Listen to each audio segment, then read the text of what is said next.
The Baldwin estate, until today, until this film, has not allowed an English language adaptation of a Baldwin novel yet. With great power comes great responsibility. What was your pitch to the estate? Why was this novel so important to you? My pitch was a very naive pitch. I wrote the script in the summer of 2013 on the same writing trip that I wrote the screenplay for Moonlight. And at that time, I just wanted to write, and so I didn't have the rights to the novel. So I came back from Europe with the adaptation, the screenplay, and I just sent it to the estate. And I think what worked about that was I didn't go in going, hey, this is what I'm going to do, this is what I plan to do. It was, this is literally what I plan to do. All my cards are on the table. And it began a 4-year process of the estate becoming familiar with me becoming familiar with the estate. And eventually, they granted us the rights to the source material. From your very earliest conversation with Nick Brittel, who we should say did the music for Moonlight, where did you start? How did the book suggest its own soundtrack? And where did you guys work backward from the songs that you place in the story as kind of prompts in the film? Yeah, I mean, the songs mentioned in the book were very expensive, so they're not in the film. But for me, even reading the book for the first time, writing the script, talking to James about it, because James and I always connect on visual ideas very early in the process. Even when we were making Moonlight, we were already having visual discussions about Beale Street. That seemed to reveal itself as jazz. And so when Nick and I connected, it was about jazz. James Baldwin was a jazz man. His father was a jazz man. And I felt like the language that blends both romance and despair to me is the language of jazz. And so we started out as a direction, not a destination, but working with primarily brass, saxophone, trumpets, flugelhorn, and things like that. And then Nick just took it and Yeah, no, absolutely. It was that was the first conversations I think we had where Barry said that he was hearing horns, he was hearing brass, and one of the things that I love and find so inspiring about working with Barry is that these things are just starting points for us. I think both of us are so aware that the filmmaking process, but in particular, I think music is such an abstract and sort of amorphous entity, and it's kind of a mystery. I think a lot of the ways that film and music connect, and what is the right way to do that? What is the right feeling? So we started with brass and horns, but then I wrote some pieces with, Barry was mentioning, I was working with flugelhorns and trumpets and cornet and French horns. And then when I played them for Barry and we tried them against some of the early sequences of the cut, it felt like something was missing. And we discovered that we were missing strings. And for us, the strings coupled with the brass, but really the strings became, I think, the feeling of love that's in the film that takes so many different shapes. James, I want to ask you about how that same idea kind of lent itself to a visual language for the film. We have these really difficult photographs, some taken by great photographers like Danny Lyon, of what's happening in the world at the time. Does that suggest to you something to work against, something to incorporate? What were the earliest conversations about how you would shoot, especially these two characters in this film? Yeah, I mean, well, it's funny hearing you guys talk about your process. It just sounds so identical to Barry and I's as well. It's this sort of like long conversations that I don't remember the first conversation we had about Beale Street, for example. I don't remember the first conversation about Moonlight. Because of our friendships going back so long, these things germinate for years and years and years. And so I think when it comes time to choose, like, going back to your question, the shooting format, for example, the Alexa 65 is what we shot the film on. Why we chose that, it's hard to pin down, but I think once we saw, faces, which is what this film is about, it's these two people in love and looking back at each other through the glass or just looking at each other across a table having dinner, it just felt like these large format concepts just suited the emotional, loving impact that we were trying to present the story upon. But yeah, I mean, love was definitely a centerpiece. I mean, I think making that play off of the socio-political issues, I think, made both things stronger. If we could present this couple in love and have our audience connect on that level, we could understand the empathy it takes to engage with the other parts of the story. Caroline, I want to ask you about a couple of choices you make, but I want to start with Alice Hunt and about how you costumed her, because her wardrobe is so telling, I think, in terms of who she is, who she says she is, and how she's almost kind of fighting against herself in the clothes that she's wearing. Right. pardon me, I've lost my voice a little bit.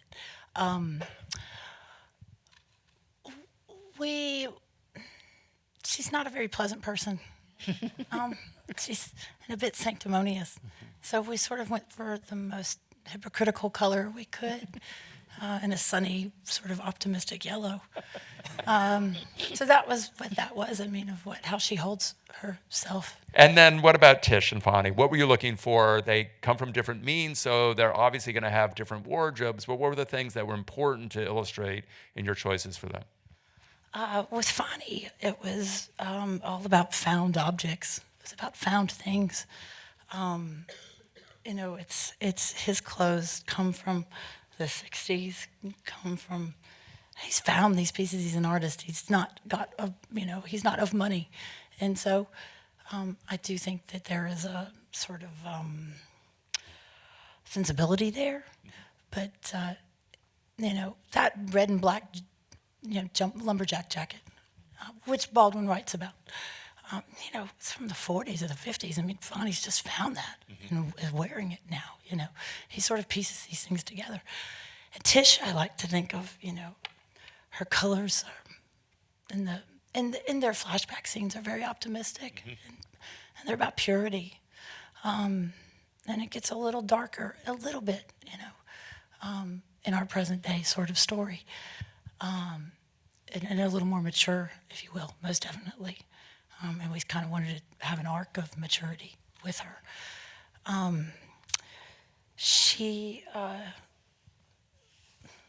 think it was about the old against the what she's facing now, the purity with the present day. There are scenes in prison that probably are shot over a couple of days that span not only months, but incredibly different circumstances in your character's life. What kind of work did you do with Barry to be able to do those scenes back to back where so much is happening to your character, and it could be morning you're in pretty good shape and afternoon something horrible has afflicted you that day? Yeah, luckily enough, we had the prison stuff all sort of in the same week, so I guess Barry was nice enough to make sure that happened. But yeah, I mean, it's I guess the whole character arc of Fonny, you sort of see him at his highest highs, his most joyous moments when he's in front of his love, when they're making love, when they're receiving their first home together, when he's finding out that this baby's about to come into the world, but then also you have to go into these sort of dark times where he's obviously he's been institutionalized, in a place where these walls are meant to break down these young men, to literally break their spirits, physically, mentally, all of that. So to have to knowingly know what that's like, to go through that, and then to have to exude this strength through a glass to my wife and to my unborn child, this light that's about to come into the world, and to have to, I guess, manage that sense of vulnerability and understanding what it is that she's going through, and giving her that much. It's so much tougher through the glass, but in terms of sort of just that whole arc, I got to give a lot of credit to KiKi. For me, she really brought a lot that I think Fonny was forced to lean on her a lot in those scenes, lean on her strength and to feel strong in that. I think that we had wonderful hair and makeup departments that helped with sort of Fonny's aging in prison, which was as for me as an actor, it's visually to have to live with myself like that and look at myself like that, it does so much. It really it puts you in a place that for me, I based this character off a young man by the name of Kalief Browder, who in New York in 2010, a 16-year-old boy who was charged with petty theft of a backpack, a crime that he didn't commit. And he was sent to Rikers Island and spent 3 years on Rikers Island, 2.5 in solitary confinement as a 16-year-old boy. Awaiting trial. Never tried. Trial. Yeah, never tried.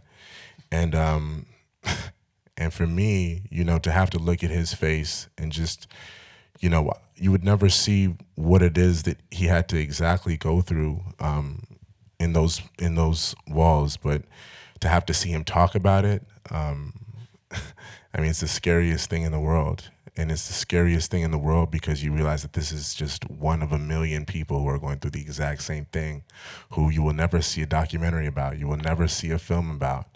And for me, that's why this film means so much, is you're able to bring a level of humanity to these characters who often you know, get written off as a statistic. You know, 1 in 3 black men are going to be incarcerated by the time they're 40 years old, and you don't really think about the fact that these people are human beings, and they love, and they have families who love them back, and you know, that's constantly being threatened by a system that's supposed to be, you know, put in place to protect you, but you know, it's failing you time and time again. So, you know, for me, all of that goes into what I sort of wanted to bring to those prison moments, is to give a voice to the voiceless. KiKi, I want to ask you, as the newbie here, about your first conversations with Barry and about how you found your way into Tish. What were the most important conversations that you had with Barry, and was there a path that you found to understanding her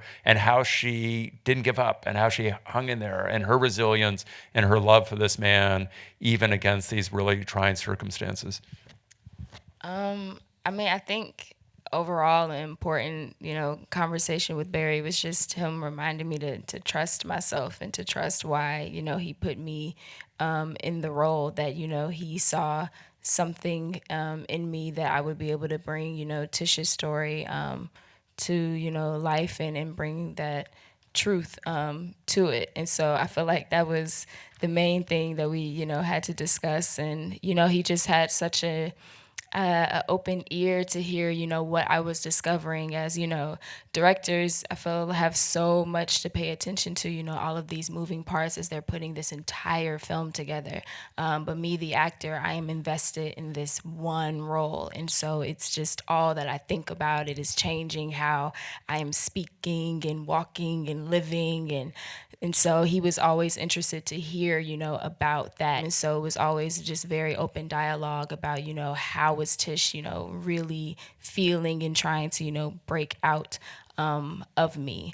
And so I was very thankful, you know, just to be able to have those conversations, and, you know, then to just feel so supported, you know, as the newcomer, you know, having such a big responsibility, but having the least experience on a film set, and just feeling so wrapped up by everyone, you know, that was a part of this film. Like, just how you see in the movie, all of these characters coming around Tish, that's how all of these people that were a part of this film came around me, which then I think added to, you know, making that sense of family, and, you know, all of that truth made it even more real. But then in terms of, you know, my own preparation, lucky for me, the book is written from my character's perspective. So I had a lot to work with. But no, there's so much in the book about what Tish is feeling and thinking, and how she's responding to all of these new experiences that Barry, you know, had to say, of course, all of this can't make it into the screenplay, but it had to make it into our performances. And so I was very aware of that. And so, you know, while filming, I read the book multiple times. I had it with me every day on set, you know, referencing it, like, oh, if we're working on this scene, finding it in the book and seeing, you know, what information maybe was available in the book that didn't make it, you know, into the script. But like Barry said, still had to make it into my performance. But yeah, I don't know, it just, I don't know, felt so supported. Baldwin wrote this book in the late 60s through 73. It was published in 1974. In many ways, horribly, James Baldwin saw a lot of things that were coming and a lot of things that weren't going to change. What do you think this story means to today's audience? And is it in some ways heartbreaking that this is not some sort of time capsule, that this story is with us as much as it is today as it was 40 years ago? Yeah, I think it's an indictment in a certain way of just a passivity on all our parts. I think that there's been so much progress that's been made both outside our industry and the country at large, within our industry, and yet we see, especially given what's happened in the last 18 months in our own industry, how much more progress there remains to be made. We decided to allow the novel to remain set, or the film to remain set in the period it was written, just to pay proof to power that these problems have been allowed to persist. And so I think it says that there's just so much more progress that needs to be made. And for me, to be brutally honest, I think it shows that we have to find a way. You know, Dave Franco appears as this Jewish landlord, this character Levy, who's written in the book. And I was trying to find a way, what's the genuine connection between these two people? Why is he treating two Negroes so nice-like, as Stephan's character says? And Tupac jumped into my head. You know, we all came from a woman. We all have mothers. And to me, everything's about nature versus nurture. And with this film, I think what Mr. Baldwin was saying is to find a way to love each other, build families, be a part of a collective community. And so I think we have to find a way to give people the freedom, the space, the tools to nurture and be nurtured. I think if you watch this film and you leave with anything, that's what I hope. I think that's what Mr. Baldwin hoped. It's why we wanted to confirm the family is intact at the end of the film.